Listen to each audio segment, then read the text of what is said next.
हल्दी वाले दिन मैं पीले कपड़े पहने अपनी सहेलियों के बीच में बैठी हुई थी कि अचानक मेरा दिल मतलाने लगा। मेरी बदलती हालात को देखकर मेरी सास, जो कि अभी अभी हमारे घर हल्दी की एक रस्म करने आई थी, फौरन उठकर मेरे पास आई और मुझसे बोली, क्या बात है, सब ठीक तो है? मैंने सर हाँ में हिला दिया, लेकिन सच तो यह था कि मेरे हाथ पैर अब कांपने लगे थे। मेरी सास मेरे पास आकर बैठ गई और कहने लगी, रज्जू बेटा, क्या हुआ है तुम्हें? तुम्हारी तबीयत ठीक नहीं लग रही, थोड़ी देर आराम कर लो। मेरे आसपास बैठी मेरी सहेलियां मेरे सास की बात सुनकर कहने लगी, वह सास हो तो ऐसी, इतने ख्याल रखने वाले कि दिल चाहता है कि हमारी भी ऐसी ही सास हो। मेरी एक चुलबुली सहेली की बात पर मेरी सब सहेलियां जोर जोर से हंस रही थी। हल्दी की खुशबू मेरे सर को चढ़ी जा रही थी और मुझे ऐसा लगता था कि जैसे बस अभी मैं गिर जाऊंगी कि तभी सामने से आते अतुल पर जब मेरी नज़र पड़ी तो मेरी निगाहें खुद ब खुद झुक गई। मेरे शरीर में एक मीठा सा दर्द जाग गया। बस एक रात मेरी जान, कल हम एक हो जाएंगे। वह मेरे कानों में सरगोशी करते हुए बोला तो शर्म से मेरे गाल लाल होने लगे। इतने में मेरी सास मेरे लिए जूस ले आई और मुझसे कहने लगी कि जल्दी से इसे पीकर ख़त्म करो। मुझे लगता है तुमने कुछ खाया पिया नहीं है, इसलिए कमजोरी हो रही है। मुझे ऐसा लगा कि मेरा दिल बंद हो जाएगा। मुझे जूस की खुशबू से भी उल्टी आने का मन कर रहा था। जूस का गिलास अभी मुंह को लगाया हुआ ही था कि मेरी तबीयत एकदम से बिगड़ गई। ऐसा लगा कि अभी उल्टी आ जाएगी। मैं जल्दी से उठकर अपने कमरे में भागी थी और सीधे बाथरूम में घुस गई थी। मेरे पीछे पीछे मेरी माँ और मेरी सास भी आ गई थी। बाथरूम में जाते ही मुझे उल्टियाँ शुरू हो गई थी। उल्टियाँ कर करके मैं दल हो चुकी थी। थोड़ी देर के बाद मैं बाहर आई। मेरी माँ और मेरी सास बहुत परेशान थी। मेरी माँ ने कहा, थोड़ी देर आराम कर लो। मेरी सास भी मेरे पास ही बैठ गई।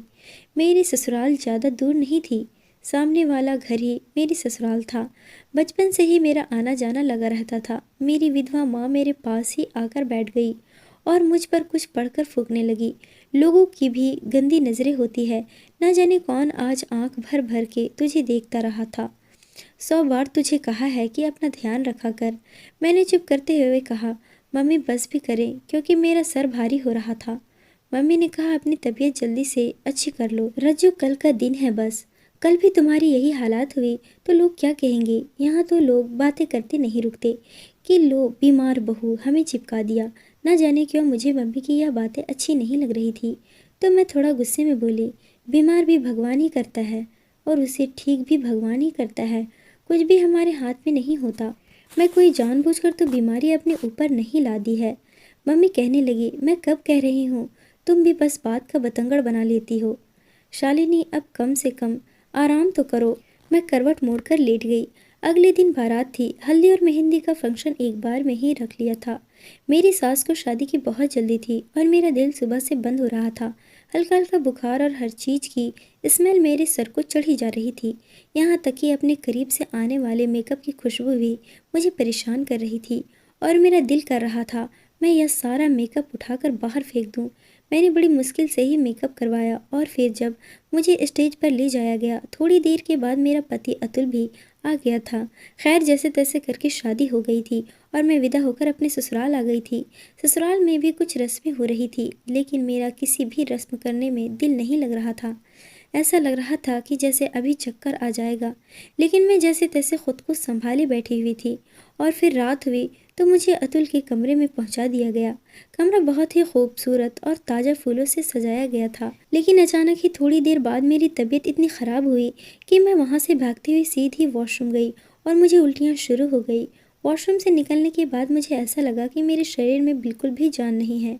मैं मुश्किल से खुद को घसीटते हुए बाहर आई थी कि कमरे में मौजूद मेरी सास ने मुझे गौर से देखा और कहा, क्या बात है, यह बार बार उल्टियाँ क्यों आ रही है तुझे? फिर उन्होंने सबसे कमरा खाली करने को कहा और मेरा चेकअप करने लगे। चेकअप पूरा करने के बाद उन्होंने दरवाज़ा खोला और जैसे ही रिश्तेदार औरतें और लड़कियां कमरे में दाखिल हुई तो मेरी सास ना आओ देखा ना ताओ। उन्होंने शोर मचाना शुरू कर दिया कि ये तो प्रेग्नेंट है, पता नहीं किसका पाप अपने कोख में रख कर मेरे घर आई है। ऐसी चरित्रहीन बहू मैं अपने घर में स्वीकार नहीं करूंगी। यह खबर इतनी अचानक कानों में पड़ी थी कि वहां पर मौजूद सब औरतों को सांप सूंघ गया। नई नवेली दुल्हन जिसने अभी सुहागरात भी नहीं मनाई थी, उसका एकदम से पैर भारी होने का ऐलान यकीनन सबको शक में डाल गया था। वहीं मैं भी बहुत ही हैरत भरी नज़रों से अपनी सास की तरफ देख रही थी और यह सब कुछ सुनकर मेरे होश उड़ चुके थे। सबके साथ साथ मेरी भी आंखें फटी की फटी रह गई थी। यह कैसे मुमकिन है? किसी ने मेरी माँ को भी यह खबर दे दी थी और वह भी फौरन भागती हुई मेरे कमरे में आई थी। मेरी विधवा माँ, जिसकी कुल जमा पूंजी सिर्फ इज्जत ही थी, वह यूं इस भरी महफिल में लुटता देखकर अपने पैरों पर खड़ी नहीं हो सकी और ज़मीन पर बैठ गई। मैं परेशान नज़रों से अपनी सास की तरफ देखने लगी कि यह सब क्या हो गया है। बल्कि इससे भी ज़्यादा मुझे इस बात की टेंशन थी कि यह कैसे हो सकता है, क्योंकि मुझे तो अभी तक किसी ने छुआ तक नहीं था। मैं एकदम कुंवारी थी, लेकिन अगर मैं कुंवारी थी तो फिर मैं प्रेग्नेंट कैसे हो गई? मेरी समझ से यह सारी बातें बाहर थी कि अचानक मेरी सास ने कमरा खाली करने को कहा और उनके जाते ही एकदम से अतुल कमरे में आया तो मैं खुद में सिमट गई। मेरी सांसें तेज हो गई। मैं घूंघट से ज़रा सी निगाह उठाकर उसे देखा तो उसके चेहरे पर एक खुशी देखी जिसकी मुझे बिल्कुल भी उम्मीद नहीं थी।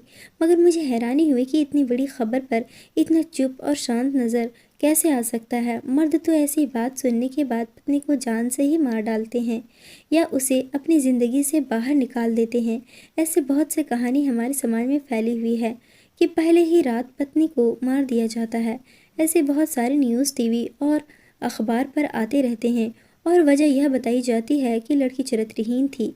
लेकिन शीशे के सामने बाल बनाते और गुनगुनाते अतुल को देखकर मेरा दिल और भी ज़्यादा घबरा गया था। ऐसा लगा कि जैसे तूफान से आने से पहले की शांति है। मुझे तो लग रहा था कि खबर ने अतुल के दिमाग पर असर डाला है। हो सकता है यह रात मेरी ज़िंदगी की आखिरी रात हो और यह सुहागरात का कमरा मेरी मौत के मातम के कमरे में बदलने वाला हो। मैं आने वाले समय के लिए खुद को दिमागी तौर पर तैयार कर चुकी थी, क्योंकि इस नई ज़िंदगी से मेरा मर जाना ही अच्छा था। मुझे समझ नहीं आ रही थी इस रात की जब सुबह होगी तो मैं लोगों का सामना कैसे करूंगी कि एक कुंवारी लड़की शादी होते ही प्रेग्नेंट कैसे हो गई, जबकि उसे तो उसके पति ने अभी तक हाथ भी नहीं लगाया था। सारी बात मेरे चरित्र पर आ रही थी और मेरे लिए सांस लेना भी मुश्किल हो रही थी। मैं बस एक ही पहलू पर सोच रही थी कि यह सब कुछ कैसे हो गया। मेरा ना तो किसी के साथ ऐसा गंदा संबंध था कि जिसके नतीजे में यह सब कुछ हो जाता। शायद मेरी सास झूठ बोल रही है, लेकिन मेरा दिमाग उलझा हुआ था कि एकदम से अतुल मेरे पास आकर बैठा तो मैं एकदम से डर कर उछल पड़ी। घूंघट के पीछे से जब मैं अतुल की तरफ देखी तो वह मोहब्बत भरी नज़रों से मेरी ही तरफ देख रहा था। मुझे थोड़ी हिम्मत हुई। मैंने अटकते हुए कहा, अतुल मेरा कोई दोस्त नहीं है, आप तो मुझे बचपन से जानते हैं। तो उसने अपने भारी भरकम हाथ मेरे नाजुक से कांपते हाथों पर रख दिए। मेरे हाथों को हल्के से दबाते हुए बोला, मेरी जान, आज की रात इन बातों के लिए नहीं है। वह अपने होंठ मेरे कानों के पास ले आकर कहने लगा कि बस अब खामोश हो जाओ, आज की रात तो बस प्यार भरी बातें करने के लिए है। अतुल के इतने शांत होने पर मुझे अब बहुत ज़्यादा हैरत हो रही थी। मेरे तो कान कुछ और ही सुनने के लिए बैठे थे, लेकिन यह तो अतुल की प्यार भरी बातें सुन रहे थे। मैं तो सोच रही थी कि अतुल गुस्से में आते ही मुझसे पूछेगा कि जिसका पाप लेकर मैं अभी उसके कमरे में मौजूद हूँ, अभी के अभी उसके कमरे से निकल जाऊँ और अपने आशिक के पास चली जाऊँ। मुझे अतुल से इन्हीं शब्दों की उम्मीद थी। मेरे हाथ पैर कांप रहे थे, पूरा शरीर पसीना पसीना हो रहा था। फिर धीरे से उसने मेरा घूंघट उठाया और हम दोनों की ही नज़रें आपस में टकराई तो मैं एकदम से अपनी नज़रें झुका ली। फिर उसने अपनी जेब से एक मखमली डिबिया निकाली जिसमें सोने का एक चैन था। उसकी गंभीर आवाज़ कमरे में गूंजी। अतुल ने कहा, कैसी लगी तुम्हें? मैंने बहुत सी दुकानों को छान मारा, तब जाकर यह पसंद आई है। जैसे तुम अनमोल हो वैसे ही यह सोने का चैन भी अनमोल है। मैं निगाहें उठाकर अतुल की तरफ देखा, जिसके चेहरे पर दूर दूर तक मोहब्बत को पा लेने की खुशी छाई हुई थी। अतुल का यह रूप मेरे लिए बहुत ही अलग था। जिस समय मेरी सास ने यह खबर सुनी थी तो उस समय अतुल भी तो कमरे में मौजूद था, लेकिन उस समय से लेकर तन्हाई में आने तक मैं अतुल के चेहरे पर गुस्से की लकीर भी नहीं देखी थी। इस खबर को सुनने के बाद भी अतुल बिल्कुल नॉर्मल बिहेव कर रहा था। मुंह दिखाई में अतुल ने मुझे सोने का चैन देने के साथ साथ 2 लाख भी मेरे गोद में रख दिए तो मैं हैरान रह गई। अतुल ने कहा, इन पर सिर्फ तुम्हारा हक है। मैं परेशान सी नज़रों से कभी पैसों को और कभी अतुल की शक्ल की तरफ देखने लगी। समझ ही नहीं आ रहा था कि इस मौके पर क्या कहूँ। बस डर था तो एक ही बात का कि ना जाने अतुल का जो रवैया देख रही हूँ वह किसी भी समय बदल सकता है। लेकिन मेरी हैरानगी उस समय बहुत बढ़ गई जब अतुल ने मुझसे कहा कि तुम अपना यह ड्रेस चेंज कर लो और रिलैक्स हो जाओ। इतने भारी जोड़े में परेशान रहोगी, वैसे भी तुम्हारी तबीयत कुछ ठीक नहीं है। अतुल की बात सुनकर मैं हक्का बक्का से उसकी तरफ देखने लगी, लेकिन मैं बोली कुछ नहीं, क्योंकि अभी तक जो सब कुछ मेरे साथ हो रहा था मुझे कुछ भी समझ नहीं आ रही थी। तो मैं अतुल के मिजाज को क्या समझ पाती। मैं खामोशी से उठी और अपना शादी का लहंगा, जो मैंने बड़े अरमानों से अपने लिए ख़रीदा था, उसे उतार दिया। लहंगा उतारकर मैंने एक सादा सा कॉटन का सूट पहन लिया, मेकअप साफ किया और आईने में गौर से अपनी शक्ल को देखने लगी। कल तक मेरी ज़िंदगी में जो बहार और खूबसूरत नई ज़िंदगी की खुशियाँ शामिल थी, वह एकदम से बदल चुके थे। लेकिन हैरत यह है कि सब कुछ वैसा ही था, सिवाय इसके कि मैं कुंवारी होते हुए भी प्रेग्नेंट हो चुकी थी। मैंने अपनी पीठ पर हाथ रखा और फिर आईने की तरफ देखने लगी। यह कैसे हो गया? परेशानी से मेरे चेहरे के हाव भाव बदलने लगे। मैं जब वॉशरूम से बाहर आई तो अपने लहंगे को मैंने अलमारी में लटकाया और अचानक मेरी नज़र बेड पर पड़ी थी, जहाँ बैठ के आसपास ताज़ा मोतियों की फूलों की खुशबू अभी फैली हुई थी। बेड पर बिखरी गुलाब की पत्तियां वैसी ही पड़ी थी और बेड की दूसरी तरफ अतुल पीठ किए लेटा हुआ था। इस रात के हवाले से मैंने जो जो सपने देख रखे थे, वह सारे के सारे कांच की चूड़ियों की तरह टूट कर बिखर रहे थे। यह सोचकर मेरी आंखों में आंसू भर गए। मैं जिंदगी के किस मोड़ पर आकर खड़ी हो गई हूँ, जहाँ मेरा अपने आप ही गंदा हो गया है। न जाने मम्मी का क्या हाल होगा। इतनी बड़ी खबर सुनने के बाद वह मेरे बारे में क्या सोचेंगे। उन्हें तो अपनी परवरिश पर बहुत ही गर्व था और अब उनका यह गर्व बहुत बुरी तरह किसी के पैरों तले मसला जा चुका था। हे भगवान, मेरे साथ यह क्या हो गया है? कुछ समझ नहीं आ रही थी, कोई सिरा नहीं मिल रहा था। खामोशी से मेरे दिल ही दिल में आंसू गिरते जा रहे थे। अतुल शायद अब सो चुका था तो मैं भी उसके बराबर में सिमट कर लेट गई, लेकिन नींद किस जालिम को आनी थी। मेरा सर दर्द की वजह से फटा जा रहा था। हे भगवान, मेरे पास तो कोई ऐसा भी नहीं कि जिससे मैं अपना दुख बांट सकती। ना भाई है, ना ही तूने बहन दी जिसके गले लगकर रोकर मैं अपना गम हल्का कर सकूं। मेरा यह समस्या कैसे हल होगी, मेरी समझ से बाहर थी। हे भगवान, तूने मेरे साथ ये क्या कर दिया? मैं बार बार अपने आप को सवालों के कटघरे में लाकर खड़ा करती तो उतनी ही ज़्यादा दुखी हो जाती। मैं अपने साथ लेटे हुए अपने पति अतुल को देखा, जो बहुत ही सुकून से सो रहा था, और एक मैं थी जो बेसुकूनी से करवटों पर करवटें बदलती जा रही थी। मुझे लगता था कि आज की रात बहुत ही लंबी रात हो गई है, जो ख़त्म होने का नाम ही नहीं ले रही थी। सुबह कहीं 5 बजे जाकर मेरी आंख लगी तो थोड़ी देर बाद ही दरवाजे पर दस्तक की आवाज़ आने लगी और मेरी आंख खुल गई। मैं गर्दन मोड़कर दूसरी तरफ देखा तो अतुल ने ज़रा सी गर्दन उठाकर दरवाजे की तरफ देखा और फिर उठकर बैठ गया।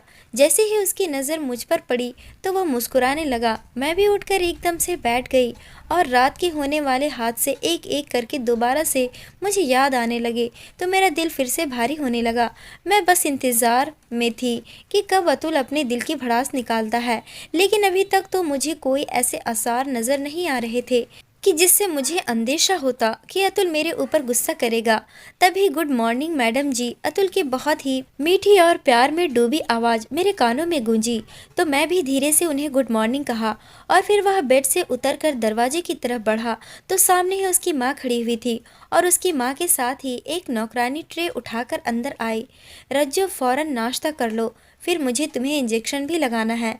रात से तुम बहुत ज़्यादा कमज़ोर हो चुकी हो, तुम्हें ताकत का इंजेक्शन देना है। मैं कुछ ना समझते हुए उनकी तरफ देखने लगी तो उन्होंने नौकरानी को इशारा किया तो उसने ट्रे मेरे बेड पर रख दी। मेरी सास ने कहा, रज्जो जल्दी जल्दी नाश्ता करो, उसके बाद आज मुँह दिखाई की रस्म भी करनी है। थोड़ी देर में मेहमान आना शुरू हो जाएंगे, बहुत सारी तैयारी करनी है। नाश्ता करने को मेरा बिल्कुल भी दिल नहीं कर रहा था, लेकिन मैं लगभग 2 दिन की भूखी थी। उल्टियाँ कर करके मेरा पेट बिल्कुल खाली हो चुका था, इसलिए पेट में अजीब सा दर्द और खालीपन महसूस हो रहा था। फिर मेरी सास अतुल की तरफ मुड़कर अतुल से कुछ कहने लगी। अतुल, तुम्हारा आज पार्टी के लिए ड्रेस तैयार है, पहन कर देख लो। अगर तुम्हें लगता है कि इसे दोबारा इस्त्री होना चाहिए तो बता देना, मैं नौकरानी से कहकर दोबारा इस्त्री करवा दूंगी। मैं उन दोनों माँ बेटे को आज की होने वाली रस्म के लिए तैयारी के हवाले से इतना खुश होते देख रही थी और उनकी बातें सुन रही थी। मैं बहुत ही हैरान हुई। फिर मैं आहिस्ता से साथ उठी, वॉशरूम गई और फ्रेश होकर बाहर आई। मैंने एक ब्रेड उठाई और एक कप चाय का उठा लिया। जैसे ही मैं चाय का कप ख़त्म करके ट्रे पर रखा तो नौकरानी ने मेरे सामने से ट्रे उठा ली और बाहर निकल गई। फिर मेरी सास मेरे पास बैठी और उन्होंने अपने हैंडबैग से एक इंजेक्शन निकाला और मुझसे कहा, अपना हाथ आगे करो। मैं चुपचाप अपना हाथ आगे किया तो उन्होंने मुझे इंजेक्शन लगा दिया। इसका थोड़ा सा दर्द तो हुआ था, लेकिन फिर ठीक हो गया। इतने में अतुल का भाई भी कमरे में आ गया। अतुल का यह भाई दिमागी तौर पर पागल था। वह बच्चों जैसी हरकतें किया करता था। हालांकि उसकी उम्र 25 साल हो चुकी थी। वह अंदर आया और मुझे देखकर ताली बजाते हुए बोला, मम्मी क्या अब यह हमारे साथ ही रहेगी? तो मेरी सास ने हंसते हुए कहा कि हाँ हाँ, अब यह हमारे ही घर में रहेगी। अच्छा, अब तुम बाहर जाओ, दुल्हन को तैयार भी होना है, फिर हम उसे लेकर मैरिज हॉल के लिए निकलेंगे। मेरी सास की बात पर मेरे देवर का मूड खराब हो गया, लेकिन अतुल उसे ज़बरदस्ती बाहर ले गया। अब कमरे में मैं और मेरी सास अकेले थे कि अचानक वह मेरे पास आई और कुछ पैसे मेरे गोद में रख दिए और कहा, इन्हें खर्च करो और पैसे बच्चा होने के बाद तुम्हें मिल जाएगी। अपनी सास की बात सुनकर पहले तो मुझे हैरत हुई, लेकिन फिर मुझे गुस्सा आ गया। मैं कुछ कहना ही चाहती थी कि वह एकदम से बोली, तुम्हें अभी कुछ भी कहने की परमिशन नहीं है रज्जू। अभी घर मेहमानों से भरा पड़ा है और मैं आगे कोई बात नहीं सुनना चाहती। मैंने कहा, लेकिन मुझे आपसे एक सवाल जरूर करना है और भगवान के लिए मुझे उसका जवाब देकर जाएं। मुझे समझ नहीं आ रहा कि आपने मुझे यह पैसे क्यों दिए हैं और इस बच्चे से मेरा क्या संबंध है। मैं तो बिल्कुल कुंवारी हूँ। अच्छा, तो तुम कुंवारी हो? मेरी सास ने जरा गुस्से से मेरी तरफ देखा। अगर तुम कुंवारी हो तो यह बच्चा क्या फूंक मारने से तुम्हारे पेट में आ गया? तुम किसे उल्लू बना रही हो? रज्जू, मैं एक बहुत ही अनुभवी दाई हूँ, जो बदकिस्मती से तुम्हारी सास भी बन गई हूँ। अगर शादी से पहले मुझे इन बातों का पता होता तो मैं कभी भी तुम्हें अपनी बहू ना बनाती। लेकिन मेरे पति ने तुम्हारे बाप से वादा किया था कि दोनों बच्चों की शादी होगी। मैंने उस वादे को निभाया है और इसलिए मुझे खामोश होना पड़ा। बाकी रह गई बात पैसों की, या पैसे तुम्हें इसलिए दिए हैं कि तुम्हारा जो दिल चाहता है खाओ पियो और अपनी सेहत बनाओ। हम तुम्हारे लिए यही कर सकते हैं और जब तक हो सके करते रहेंगे। यह बात करके मेरी सास बाहर जा चुकी थी। मैंने फौरन भागकर कमरे का दरवाजे को अंदर से लॉक किया और फिर चीख मार मार कर रोने लगी। मुझे समझ नहीं आ रही थी कि मैं अपनी सास का एहसान मानती कि मुझ जैसी लड़की को उन्होंने अपना लिया था, या अपनी किस्मत पर आंसू बहाती कि जिसने मुझे इस मोड़ पर लाकर खड़ा कर दिया था कि मैं अपनों से ही निगाह चुराने लगी थी। मुझे समझ नहीं आ रहा था कि मैं अपने घर वालों का सामना कैसे करूंगी। हे भगवान, मैं किस मोड़ पर आकर खड़ी हो गई हूँ, जहाँ आगे भी गड्ढा है और पीछे खाई है। अतुल और मेरे सास के व्यवहार को देखती हूँ तो उनसे बड़ा मेरा अपना कोई नज़र नहीं आता। ऐसा लगता है कि यह दोनों मेरे कितने बड़े मददगार हैं। और दूसरी तरफ अपने ही घर की इज्जत को उछालने वालों की समझ भी नहीं आती। अगर यह मुझे इतना ही चाहते हैं और उन्हें मेरी इज्जत इतनी ही प्यारी है तो फिर इस हादसे को छुपा भी तो सकते थे। मेरी सास ने मुझे मेरी माँ की नज़रों में ही क्यों गिरा दिया? मेरी माँ ने कैसे गिरकर मेरी सास के पैर पकड़े थे कि इस खबर को कहीं मत फैलाना, मैं तुम्हारे पाँव पड़ती हूँ। मेरी और मेरी बेटी की इज्जत का सवाल है। कितनी मुश्किल से मेरी सास इस बात के लिए मानी थी कि वो इस बात को कहीं नहीं बताएगी कि मैं पेट से हूँ। अचानक आने वाले इस ख्याल से मेरा दिल कट गया। मैं अपने सर को घुटनों पर रख कर ज़ोर ज़ोर से रोने लगी। इतने में दरवाजे पर फिर दस्तक हुई तो मैं उछल पड़ी और डरी सहमी नज़रों से दरवाजे की तरफ देखने लगी। मैंने दरवाजे को खोला तो सामने ब्यूटी पार्लर से आई दो लड़कियां खड़ी थी जो मुझे हैरान परेशान नज़रों से देख रही थी। आप रो रही हैं? अंदर आते हुए एक लड़की ने कहा। दरवाज़ा बंद किया और मुझसे सवाल किया तो मैं हड़बड़ा सी गई। मैंने अपने आंसू साफ किया, उससे कहा, नहीं नहीं, ऐसी कोई बात नहीं है। अच्छा, लेकिन लड़कियां तो अपनी मुंह दिखाई की रस्म के दिन तो बहुत खुश होती हैं, ऐसी कोई बात नहीं है। मैंने बहाना बनाया कि मेरे सर में दर्द हो रहा था और फिर मुझे अपने मम्मी पापा की भी याद आ रही थी, इसलिए मेरी आंखों में आंसू आ गए। हाँ, ऐसा तो होता है कि अपना घर, अपने माँ बाप सब बहुत याद आते हैं तो बात बात पर आंख भर ही जाती है। हम भी खुद इस कंडीशन से गुजरे हैं। उनमें से एक लड़की बहुत ही बातूनी थी और लगातार बोले जा रही थी और यहाँ मेरे दिल की दुनिया उथल पुथल हो रही थी। मैं बस एक ही बात सोच रही थी कि अतुल ने ना शादी से पहले ना ही शादी के बाद मुझे छुआ था। मैं एकदम पवित्र लड़की थी, फिर मैं प्रेग्नेंट कैसे हो गई? ब्यूटिशियन मुझे तैयार करके जा चुकी थी। थोड़ी देर के बाद मेरी सास और अतुल मुझे मैरिज हॉल ले गए जहाँ पर मुँह दिखाई का फंक्शन होना था। मुंह दिखाई का फंक्शन बहुत ही बड़ा रखा था। ना जाने कितने मेहमानों को बुलाया गया था। मुझे स्टेज पर ले जाकर बैठा दिया गया। अतुल और मेरी सास साई की तरह मेरे आसपास ही मौजूद रहे। मुझे दूर दूर तक मेहमानों के सर ही नजर आ रहे थे, लेकिन इनमें कहीं भी मुझे मेरी माँ दिखाई नहीं दी। तो मैंने धीरे से अपनी सास से पूछा कि मेरी मम्मी कहाँ है, क्या वह नहीं आई? तो उन्होंने कहा कि मैंने तो बहुत कहा था, लेकिन वह नहीं मानी। अपनी सास की बात सुनकर मैं परेशान हो गई। मैंने कहा, वह ठीक तो है मम्मी जी। हाँ हाँ, वह बिल्कुल ठीक है, लेकिन जाहिर है हमारी तरह उसका इतना स्टेमिना तो नहीं है अपनी चरित्रहीन बेटी का सामना कर सके, जो शादी से पहले ही किसी का पाप अपनी कोख में पाल रही है। अपनी सास की बात सुनकर मेरी आंखें ना चाहते हुए भी शर्म से झुक गई। मैं खुद को मुजरिम समझने लगी थी। मुंह दिखाई की रस्म खत्म हो चुकी थी। मैंने अपनी सास से कहा कि मम्मी जी, मैं अपनी मम्मी से मिलना चाहती हूँ। तो उन्होंने मुझे अनुमति दे दी। मेरी विधवा माँ पता नहीं किस हाल में होगी। जैसे ही हम मैरिज हॉल से आए, मैं अपनी माँ के पास आ गई। मेरी माँ का घर मेरे ससुराल से ज़्यादा दूर नहीं था। दोनों घर मोहल्ले में ही थे और आमने सामने थे। पहले दोनों घर एक ही हुआ करते थे, फिर दोनों घरों के बीच को काटकर एक रास्ता सा बना दिया गया था, जिससे कि दोनों घर अलग अलग हो गए थे। यह घर मेरे पापा ने और अतुल के पापा ने मिलकर लिया था। घर क्या था, पूरा महल था। मेरे पापा और अतुल के पापा आपस में बहुत गहरे दोस्त थे। दोनों आपस में भाइयों की तरह रहते थे। हम दोनों परिवार साथ में मिलकर रहते थे। मेरे परिवार में मेरी मम्मी पापा और मैं अकेली ही थी, जबकि अतुल के परिवार में अतुल का छोटा भाई रंजन और उसके मम्मी पापा थे। दोनों परिवारों के बच्चे और दोनों की पत्नियां एकदम अपनों की तरह मिलजुल कर रहते थे। मेरे पापा बहुत मेहनती थे। अतुल के पापा और मेरे पापा दुबई में कारोबार करते थे, लेकिन फिर अतुल के पापा ने यहाँ हिंदुस्तान में कारोबार शुरू कर लिया और मेरे पापा दुबई में ही रह गए। अब वह दुबई वाला कारोबार संभालते थे और अतुल के पापा हिंदुस्तान वाला कारोबार संभालते। लेकिन अतुल के पापा बहुत ही कामचोर थे और उनका काम पर ध्यान नहीं रहता था, लेकिन मेरे पापा को इससे कोई मतलब नहीं था। उन दोनों की आपस में बहुत गहरी दोस्ती थी और वह अतुल के पापा को बिल्कुल अपने भाई जैसा मानते थे। लेकिन धीरे धीरे मेरे पापा को लगने लगा था कि उनका दोस्त उनके पैसों पर ऐश कर रहा है और ख़ुद कोई काम नहीं करता। तो फिर पापा ने हर चीज़ का बंटवारा कर लिया था। यह घर भी 2 हिस्सों में बांट दिया गया था। बीच में एक रास्ता निकालकर एक तरफ हम लोग रहते थे और दूसरी तरफ अतुल का परिवार रहता था। अतुल के पापा को हराम की लत लग चुकी थी। अब उससे कोई काम नहीं किया जाता था। धीरे धीरे उनका बिजनेस डूबता चला गया और फिर उनके पास कुछ भी नहीं बचा।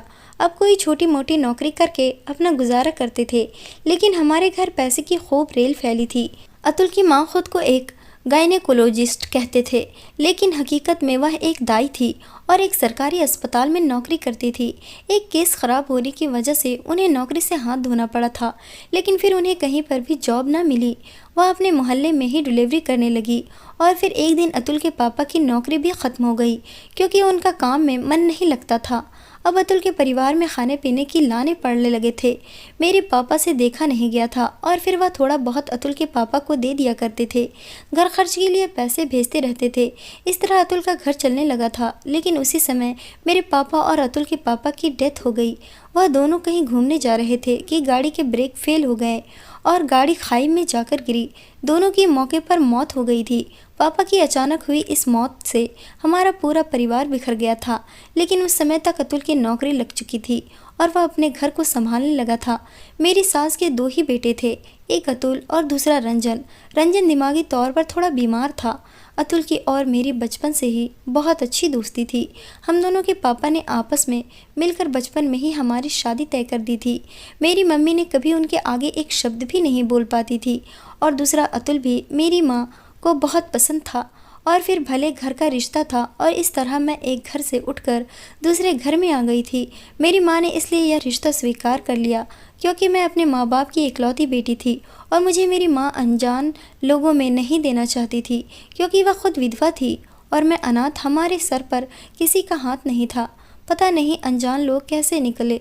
इसलिए मेरी माँ ने अतुल से शादी करने में ही खैरियत समझी थी। सब कुछ सोचते सोचते खुद ब खुद मेरी आंखों से आंसू निकलकर गालों पर बहने लगे। सब कुछ ठीक जा रहा था, लेकिन पता नहीं कैसे यह मेरी प्रेगनेंसी की बात बीच में आ गई। मैं मम्मी के कमरे में दाखिल हुई तो वह बेड पर लेटी हुई छत की तरफ घूर रही थी। मैं उनके पैरों में जाकर बैठ गई तो वह मुझे खाली खाली नज़रों से देखने लगी। मेरी मम्मी गुस्से से बोली, ऐसी भी क्या आग लगी थी रज्जो तुझे? शादी तो तेरी अतुल से एक न एक दिन हो ही जानी थी। यह मुफ्त की कालिक अपने माथे पर लगाने की क्या ज़रूरत थी तुझे? क्या कमी रह गई थी मेरी परवरिश में जो तूने मुझे यह दुख दिया? मम्मी की बात पर मैं रो पड़ी। मम्मी, मेरा विश्वास करें, मैं निर्दोष हूँ, मैं बिल्कुल पवित्र हूँ। क्या मुझे आपको भी विश्वास दिलाने की ज़रूरत है? मैं फूट फूट कर रो दी थी तो मम्मी एकदम से चौंक कर मेरे पास बैठ गई। यह क्या कह रही हो रज्जो? मैं ठीक कह रही हूँ मम्मी, मुझे कुछ नहीं पता कि जो कुछ भी मेरी सास कह रही है वह सही है या गलत। मुझे आपकी कसम, मैं बिल्कुल पवित्र हूँ और मैं नहीं जानती कि इस मेरे पाप का असल कारण कौन है। तो मम्मी हैरत और परेशानी की मिली जुली हालात में मेरी तरफ देखने लगी। यह पाप किसका है? हे भगवान, यह क्या मुसीबत हमारे सर पर टूट पड़ी है? मम्मी सर पकड़कर बैठ गई और मैं भी बेआवाज़ रोती चली गई। कुछ देर मम्मी के पास बैठने के बाद मैं अपने घर वापस आ गई थी। मेरे लिए यह बात बहुत ही हैरत कर देने वाली थी कि अतुल बिल्कुल भी मेरे करीब नहीं आता था, ना ही उसने अपने पति होने का हक मुझसे वसूला था। मैं जितना उसके करीब जाने की कोशिश करती तो वह मुझसे कहते कि जब तक तुम यह बच्चा पैदा नहीं कर लेती हो तब तक मैं तुम्हें हाथ भी नहीं लगाऊंगा। और यह बात करते करते अतुल के शब्दों में ना तो मुझे कोई ताना नज़र आता, ना ही तंग और ना ही किसी तरह का कोई गुस्सा। वह यह बात इतनी आराम से करता कि मैं हैरान हो जाती। ऐसा लगता कि जैसे यह उसी का बच्चा हो। अब तो मुझे अतुल पर ही शक होने लगा था, लेकिन मैं खामोशी से आने वाले समय का इंतज़ार करती चली जा रही थी। पहले पहले तो मुझे लगा कि मेरी सास मुझ पर गलत इल्ज़ाम लगा रही है, लेकिन जैसे जैसे मेरे पीरियड मिस हो रहे थे और मेरा पेट बढ़ता जा रहा था, मेरे होश भी उड़ते जा रहे थे। अब मुझे भी विश्वास हो चुका था कि मैं प्रेग्नेंट हूँ, लेकिन मेरे पेट में किसका बच्चा था मुझे नहीं पता था। कभी कभी अतुल पर शक होता कि कहीं अतुल ने ही तो मेरे साथ गलत नहीं किया है। अतुल के अलावा मैं किसी लड़के के साथ नहीं उठी बैठी थी, लेकिन अतुल अगर मेरे साथ कुछ गलत करता तो फिर शादी के बाद उसने मुझे अभी तक हाथ क्यों नहीं लगाया था? वह मुझसे दूर दूर क्यों रहता था? और दूसरा शक मेरे देवर रंजन पर जाता था, लेकिन वह तो दिमागी मरीज था। वह मेरे साथ यह सब कुछ कैसे कर सकता था? लेकिन मैं भी सब सच जानने की ठान ली। आखिर मेरे पेट में किसका बच्चा था? मेरी ज़िंदगी में अतुल और रंजन के अलावा कोई दूसरा मर्द नहीं था। मैंने तय कर लिया कि जैसे ही बच्चे का जन्म होगा मैं बच्चे का डीएनए टेस्ट करवाऊंगी। जब मैं 8 महीने की प्रेग्नेंट हो गई तो चुपके से मैंने अपना चेकअप करवाया ही था कि अचानक ही मेरे दर्द शुरू हो गए। मम्मी मेरे साथ ही थी और आधे घंटे के अंदर अंदर मैंने एक प्यारी सी बच्ची को जन्म दिया। लेकिन यह खबर ना तो मुझे कोई खुशी दे पाई और ना ही मेरी माँ को।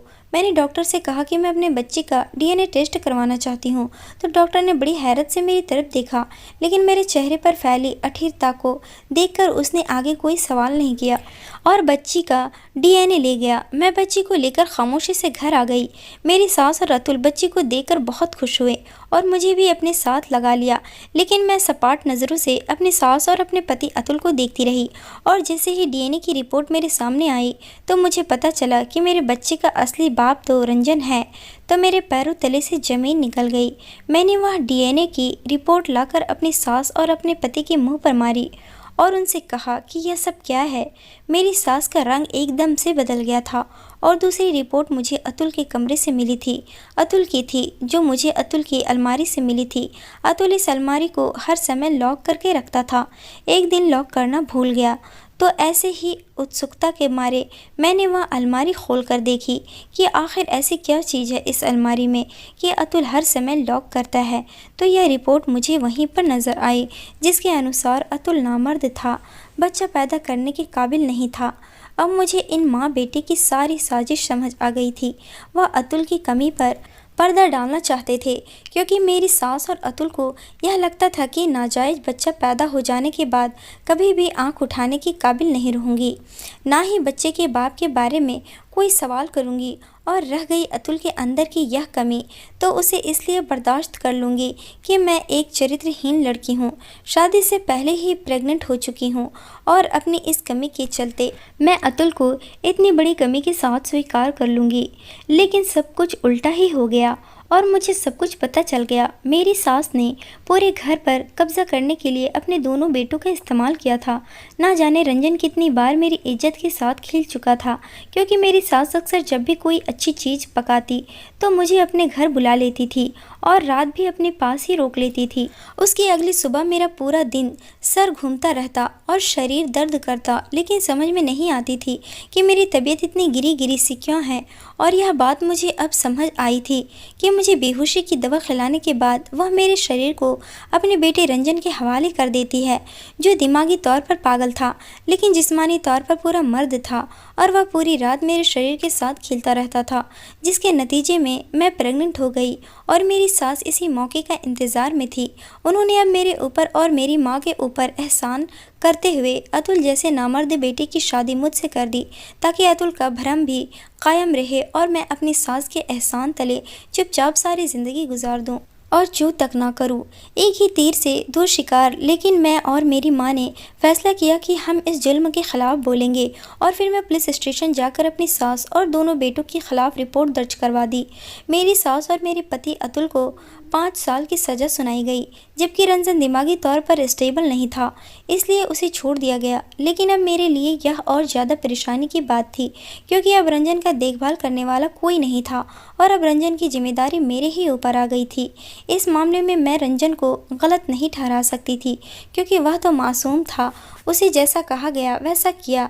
रंजन को सही और गलत की कोई पहचान नहीं थी। मैं रंजन की देखभाल करने लगी। रंजन की देखभाल करते करते मैंने महसूस किया रंजन दिल का बहुत ही अच्छा लड़का था, बिल्कुल बच्चों की तरह पाक साफ। उसके दिल में कोई पाप नहीं था। वह मेरे साथ बहुत खुश रहता था। मैं रंजन को लेकर डॉक्टर के पास गई और रंजन का चेकअप कराया। रंजन को चेक करने के बाद डॉक्टर ने कहा कि रंजन ठीक हो सकता है, लेकिन उसके इलाज में बहुत ज़्यादा पैसे की ज़रूरत है। और जितने पैसे डॉक्टर ने बताए इतने पैसे मेरे पास नहीं थे। इतना महंगा इलाज मैं रंजन का नहीं करा सकती थी।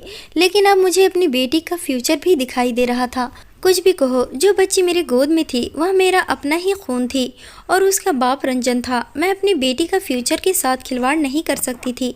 मैंने अपनी सारी जमा पूंजी, यहाँ तक कि अपना घर भी बेच दिया और रंजन के इलाज पर पैसा लगा दिया।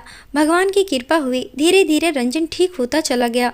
कुछ दवाइयाँ का असर था, कुछ मेरी मोहब्बत और देखभाल थी कि रंजन ठीक होने लगा था। मेरी इतने ज़्यादा देखभाल करने से रंजन मेरा दीवाना ही हो गया था। वह मुझसे प्यार करने लगा था और मैं भी तो अब रंजन के बिना नहीं रह सकती थी। मैं भी रंजन से प्यार करने लगी थी और फिर मैंने रंजन से शादी कर ली। रंजन आज बिल्कुल ठीक हो चुका है, लेकिन वह पुरानी बातें भूला नहीं था कि उसकी माँ ने किस तरह उसका इस्तेमाल करके मेरे साथ गलत किया था। रंजन मुझसे बहुत शर्मिंदा था। वह मुझसे माफ़ी मांगता कि मैंने तुम्हारी इज्जत के साथ खिलवाड़ किया था, मुझे माफ़ कर दो। मैंने रंजन को तो ना जाने कब का माफ़ कर दिया था, क्योंकि रंजन को तो मैंने कभी गलत समझा ही नहीं था। आज मैं और रंजन शादीशुदा ज़िंदगी को बहुत ही खूबसूरती के साथ गुजार रहे हैं। मेरी सास और अतुल की सज़ा पूरी होने वाली थी और तभी रंजन ने कहा कि हम उन लोगों के साथ नहीं रहेंगे। रंजन मुझे लेकर एक किराए के घर पर आ गया। मैं, मेरी माँ और रंजन अब इस किराए के घर में रहते हैं। बैंक से कुछ लोन लेकर रंजन ने अपना बिजनेस शुरू किया। भगवान की कृपा हुई कि बिजनेस अच्छा चल निकला और हम बहुत ही सुकून की ज़िंदगी गुजार रहे हैं।